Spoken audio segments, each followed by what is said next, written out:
وہاں تو استعمال کرتے ہیں تو اپنے تعلیمی پرپس کے لیے کرتے ہیں تاکہ وہ ان کو فائدہ بھی دے، پھر آگے جا کے فائدہ ہوتا بھی ہے، تعلیم میں بھی ہوتا ہے، امتحانات میں بھی ہوتا ہے۔ تو اللہ کرے کہ ہماری نوجوان نسل بھی جو ہے وہ اس بات کا ادراک کرے اور سمجھے اس بات کو کہ ان چیزوں میں، جن چیزوں میں وہ لگ چکے ہوئے ہیں، اس میں ان کی کوئی ترقی نہیں۔ اللہ کرے کہ اسی طرح اور نوجوان نسل جو ہے ایک اچھے طرف جو ہے وہ گامزن رہے۔ طیب قریشی صاحب، یہ انٹرویو جب ہم ریکارڈ کرے تو رمضان کا آخری عشرہ جو ہے وہ شروع ہو چکا ہے۔ جس نوجوان کی ہم بات کر رہے تو اسی آخری عشرے میں اس کی فضیلت جو ہے ہم سب کو پتہ ہے، اور جتنی بھی سننے والے ان سب کو بھی پتہ ہوگا۔ ان نوجوانوں کو اس آخری عشرے کے بارے میں، اور خاص کر جو راتیں جو آتے، تھوڑا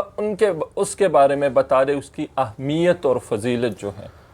دیکھیں جی، رمضان المبارک کے متعلق تو بڑی گفتگو ہوتی ہے، باتیں ہوتی ہیں۔ ایک تو رمضان کا مہینہ اس اعتبار سے بڑا فضیلت کا ہے، حامل ہے کہ اس میں قرآن نازل کیا گیا، پھر اس میں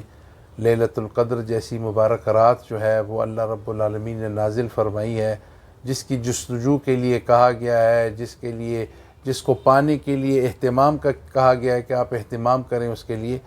ایک یہ ہے، دیکھیں، ایک تو وہ چیزیں ہیں جو ظاہراً ہم دیکھتے ہیں، جو اس کو ہم ظاہری طور پہ ظاہری اسباب ہوتے ہیں۔ ہم چونکہ بحیثیت مسلمان ہم اس چیز پہ یقین رکھتے ہیں، والذین یؤمنون بما انزل الیک وما انزل من قبلک وبالآخرۃ هم یوقنون، اور شروع میں ہمیں کہتا ہے الف لام میم ذالک الکتاب لا ریب فیہ ھدی للمتقین الذین یؤمنون بالغیب۔ تو وہ چیزیں جس سے کہ باقی لوگ منکر ہیں، جس کا انکار کرتے ہیں، ہم لوگ اس بات کو جانتے ہیں۔ ایک دوسرا یہ کہ بحیثیت مسلمان ہمارا اس بات پہ ایمان اور عقیدہ ہے کہ نفع و ضرر جو کچھ بھی ہے وہ اللہ کی طرف سے ہے۔ تو اس اعتبار سے اگر آپ دیکھیں تو رمضان ہمیں روحانی طور پہ ہمیں بہت مضبوط کرتا ہے کہ جس عقیدے کے ہم حامل ہیں، یعنی آپ روزہ رکھ رہے ہیں، کھانا پینا چھوڑ رہے ہیں تو کس کے لیے رکھ رہے ہیں؟ وہ ہمیں کہا جاتا ہے کہ اللہ کے لیے، اللہ کو تو ہم نے نہیں دیکھا۔ تو یہ ایکسرسائز ہمیں کروائی جاتی ہے تاکہ ہم روحانی طور جو ہے اور مزید مضبوط ہوں کہ بھئی اللہ ہے، اور سارا نظام قدرت اللہ کے ہاتھ میں ہے، اور ساری مخلوق کو پیدا اس لیے کیا گیا ہے، وما خلقت الجن والانس الا لیعبدون۔ وہ مقصد ہی ساری تخلیق کا یہ ہے کہ سارے کے سارے لوگ اللہ کی بڑائی بیان کریں، اس کا ذکر کریں۔ تو ہم لوگ جو ہیں غائبانہ طور پہ، روحانی طور پہ اس بات کا عقیدہ بھی رکھتے ہیں کہ جو کچھ بھی ہے خیر کے سارے چشمے اللہ کے پاس ہیں، اور تقدیر اللہ کے ہاں ہے، اللہ کے پاس ہے، قسمت کے فیصلے اللہ کے پاس ہیں۔ ہر ایک آدمی ہم میں سے چاہتا ہے کہ وہ اچھا ہے، اچھا ہو، پھلے پھولے اور وہ ترقی کرے، اور اس ترقی کا جو منبع ہے، جس کا سرچشمہ ہے، وہ اللہ کی ذات ہے۔ تو ہم مسلمان تو اس لیے بھی کرتے ہیں کہ ہمارا فیوچر اچھا ہو، ہمارا حال اچھا ہو، ہمارا مستقبل اچھا ہو، ہمارے جو مرحومین ہیں، ہمارے نیک اعمال ان کے لیے صدقہ جاریہ ہو سکتے ہیں۔ یہ ساری چیزیں مسلمان کے عقیدے میں ہیں، اور اس کے لیے یہ رمضان المبارک ایک بہترین مہینہ ہے۔ یعنی ایک رمضان دوسرے مہینے تک کا کفارہ ہے۔ یہ دیکھیں، ایک رمضان اگر خدا یعنی حدیث میں آتا ہے ایک روزہ کوئی رکھے تو اللہ رب العالمین بعد اللہ وجہہ، حدیث مبارک میں آتا ہے کہ جو شخص ایک روزہ رکھے، من صام فی سبیل اللہ بعد اللہ وجہہ من نار جہنم 70 خریفا، ایک روزہ رکھے تو اللہ تعالیٰ ایک روزے کے بدلے میں اس انسان کے اور جہنم کے درمیان 70 سال کی مسافت پیدا کر دیتے ہیں۔ تو روحانی طور بہت سی چیزیں ہیں، اور ایک یہ کہ من صام رمضان ایمانا واحتسابا غفر له ما تقدم، جس نے ایک روزہ رکھا اللہ تعالیٰ اس کے گزشتہ گناہ معاف کر دیتا ہے۔ تو روحانی طور پہ مسلمانوں کا آپ سمجھیں یہ مسلمانوں کی معراج کا مہینہ ہے، جس پہ اللہ تعالیٰ مسلمانوں کو روحانی طور بڑی ہی ترقی عطا فرماتے ہیں۔ اور رمضان وہ مہینہ ہے جو یہ بھی بتلاتا ہے کہ باقی پچھلی امتوں میں سے کسی بھی امت کے ساتھ اللہ نے اتنی شفقتوں کا معاملہ نہیں فرمایا جو امت محمدی صلی اللہ علیہ وسلم کے ساتھ اللہ تعالیٰ نے رمضان المبارک کے ذریعے فرمایا ہے۔ تو بہت سی ایسی چیزیں ہیں کہ ہم رمضان المبارک کے ذریعے اپنی ان چیزوں کو سنوار سکتے ہیں، خصوصاً آج کل کا جو پریشان نوجوان ہے کہ کہ جو روزگار کے لیے پریشان ہے، فیوچر کے لیے، اس کے لیے تو یہ ایک بہترین ذریعہ ہے کہ وہ اس رمضان میں انویسٹ کرے، وقت لگائے اور اللہ کے ہاں اپنے درجات کی بلندی بھی پائے اور اپنی تقدیر کی بلندی بھی پائے۔ بہت اچھے طریقے سے اور بہت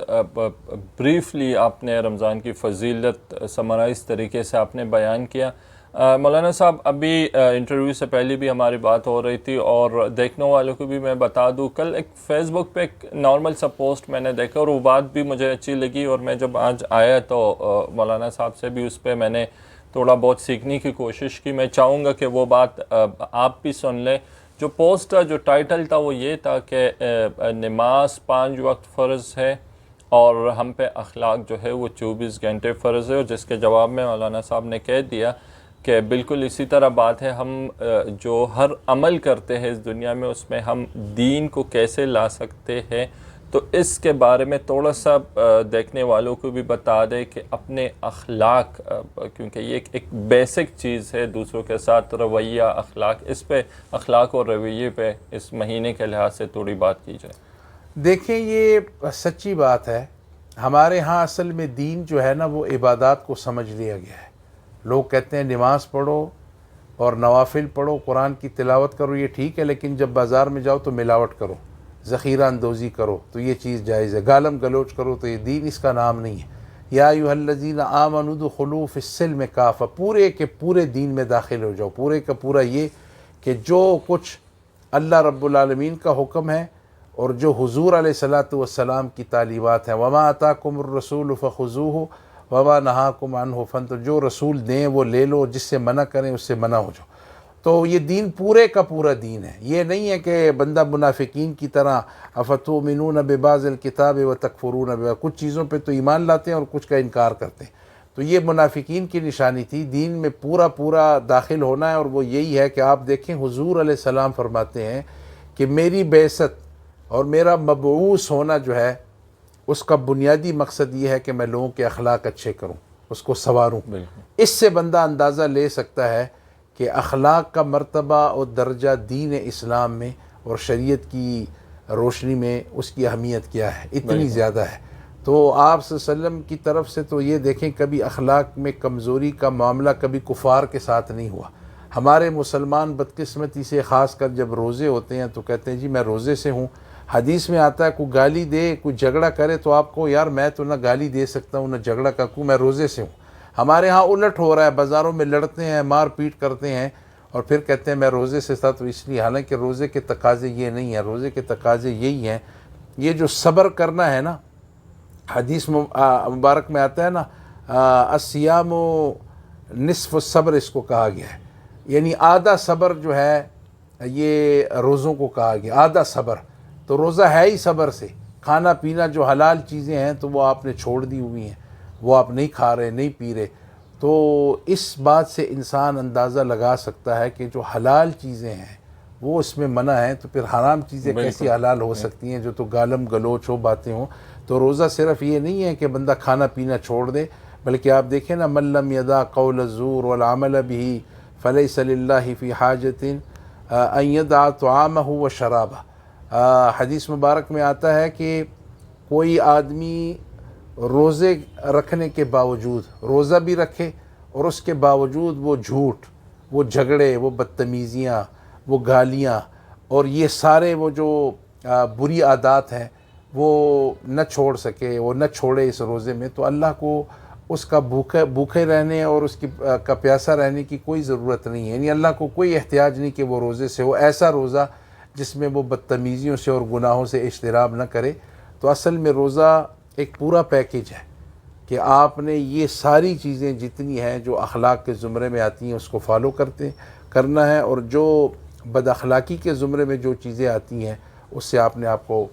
منع کرنا ہے اور اس سے پرہیز کرنا ہے۔ مولانا طیب قریشی صاحب، چیف خطیب خیبر پختونخوا، عید آ رہا ہے اور میں چاہوں گا کہ آپ اپنا ایک مختصر پیغام بھی جو خاص کر ہمارا خیبر پختونخوا یا پاکستان کے عوام کو ایک پیغام، لیکن خاص کر خیبر پختونخوا کو کیا پیغام دیں گے؟ دیکھیں، میری تمام پاکستانیوں سے اور خصوصاً خیبر پختونخوا کے اپنے بہن بھائیوں سب سے درخواست ہے کہ ایک تو یہ دعا کریں کہ پاکستان پھلے پھولے، اور یہ پاکستان ہم سب کا ہے، ہمارا وطن ہے، ہمارا ملک ہے، اس ملک کا بھی خیال کریں، اس میں بسنے والوں کا بھی خیال کریں، سب ایک دوسرے کا خیال کریں، عزت کریں، احترام کریں، تو اسی سے ہم قوم بنیں گے۔ یقیناً ہم قوم ہیں، لیکن بدقسمتی ہے کہ کبھی کبھی ایسی چیزیں آ جاتی ہیں جو اختلاف کا ذریعہ بنتی ہیں۔ تو آئیں سب مل بیٹھ کر اس قوم کو اور پاکستان کو سنوارنے کی فکر کریں، سوچیں، اپنے ملک کا سوچیں، اپنی قوم کا سوچیں، اور یہ ہم سب کا اجتماعی فریضہ ہے۔ اس کی املاک کا سوچیں، اس کی ساری چیزیں جو ہیں وہ قومی امانت ہیں، اس کا خیال رکھیں، تو اسی سے انشاءاللہ ہم ایک قوم بھی بنیں گے، ہم ایک ترقی یافتہ ملک بھی بنیں گے۔ اور آپ کو معلوم ہے کہ یہ مشہور کہاوت ہے کہ جان ہے تو جہان ہے، بالکل۔ تو اگر پاکستان ہے تو انشاءاللہ ہم سب ہیں۔ پاکستان پائندہ باد۔ اگر پاکستان ہے تو سب کچھ ہے، اور جہاں پہ بھی میں انٹرویو کر لیتا ہوں تو نارملی جو وہ کہتے ہیں کہ کلوزنگ ریمارکس یا میں خود بند کر لیتا ہوں۔ آج جو باتیں ہم نے کر لی، جس شخصیت کے ساتھ میں بیٹھا ہوں، میں ایک دفعہ پھر آخری اس 1-2 منٹ میں ان کو ریکویسٹ کروں گا کہ اس بابرکت مہینے میں آج کا یہ انٹرویو جو ہے مولانا طیب قریشی صاحب، چیف خطیب خیبر پختونخوا، ایک دعا کے ذریعے پاکستان کے لیے دعا کرے اس بابرکت مہینے میں، اور اسی دعا کے ساتھ اللہ پاک سے دعا کرے قبولیت کے ساتھ، آمین کے ساتھ آپ لوگوں سے ہم اجازت چاہیں گے۔ مولانا صاحب پاکستان کے لیے دعا کرے۔ اور یا ربی لک الحمد کما ینبغی لجلال وجہک وعظیم سلطانک۔ اللہ رب العالمین کے حضور دعا ہے کہ اللہ کرے پاکستان ترقی کرے، پاکستان پھلے پھولے، پاکستان ترقیوں کی عظیم منازل کو چھوئے پہنچے، اللہ کرے کہ اس کی قوم ترقی کرے، اللہ کرے پاکستان معاشی طور پہ، معاشرتی طور پہ پاکستان ترقی کرے، اور اللہ کے حضور دعا ہے کہ یا اللہ پاکستان کو دنیا اور آخرت کی نعمتوں سے مالا مال فرما۔ اللہ تعالیٰ پاکستان کی پولیس، اس کی فوج اور اس کے جتنے بھی ادارے ہیں جو اس ملک کی ترقی کے لیے، حفاظت کے لیے کوشاں ہیں، کام کرتے ہیں، جنہوں نے اپنی شہادتوں کا نذرانہ پیش کیا، جنہوں نے اپنی زندگیاں وقف کی، اللہ تعالیٰ ان سب کو جزائے خیر عطا فرمائیں، اور اللہ کرے پاکستان تا قیامت آباد و شاداب رہے، قائم و دائم رہے، اور اس کے دشمن جو ناپاک عزائم جو وہ بناتے رہتے ہیں وقتاً فوقتاً، ایسی چیزیں تخریب کی کرتے رہتے ہیں، اللہ تعالیٰ ان کو اپنے عزائم میں ناکام فرمائیں، اور اللہ تعالیٰ کرے کہ پاکستان عالم اسلام کی قیادت کرنے والا ملک ہے، اللہ کرے حقیقی معنوں میں انشاءاللہ بنے، اور اس پوری امت کو پاکستان اٹھا دے، یکجا کرے، متفق کرے، متحد کرے۔ یا اللہ اس رمضان المبارک کے صدقے تمام جتنے بھی ہمارے دیکھنے والے ہیں، جس کی دل میں جو مرادیں ہیں، اللہ خزانہ غیب سے اور اپنی شان کے مطابق پورا فرمائے۔ اللہم ربنا تقبل منا انک انت السمیع العلیم برحمتک یا ارحم۔ اس دعا کے ساتھ آپ لوگوں سے اجازت چاہوں گا، لیکن ضروری سمجھ رہا ہوں کہ یہاں پہ ایک دفعہ پھر آپ سب کو پتہ ہوگا، مولانا طیب قریشی صاحب، چیف خطیب خیبر پختونخوا۔ مولانا صاحب آپ کے جو خاندان کے بڑے تھے، ان کی دینی خدمات اور ان کے ملک کے لیے خدمات، ان کو میں اپنی طرف سے، اپنی چینل کی طرف سے، اپنے خاندان کی طرف سے خراج تحسین پیش کرتا ہوں، کیونکہ میں نے بھی میں اس کو آن ریکارڈ اس لیے لے کے آ رہا ہوں کہ جب میں نے بھی اپنے بڑوں سے اپنے بابا سے سن لیا، مجھے بھی بہت ساری چیزوں کا نہیں پتہ، جب تاریخ دیکھ لیا تو ان کی قربانیوں کو دین کے لیے، پاکستان کے لیے، اس کو میں خراج تحسین پیش کرتا ہوں۔ اور آج جس جگہ پہ ہم بیٹھے ہوئے، میں جس جگہ میں بیٹھا ہوں، جس مسجد میں بیٹھا ہوں، مسجد معبد خان، اپنے لیے ایک اعزاز سمجھتا ہوں کہ آج میں آپ کے ساتھ ہوں، اس جگہ پہ موجود ہوں۔ جہاں بھی ہے آپ لوگ خوش رہے۔ آج کے اس انٹرویو سے دیجیے مجھے اجازت۔ اللہ حافظ۔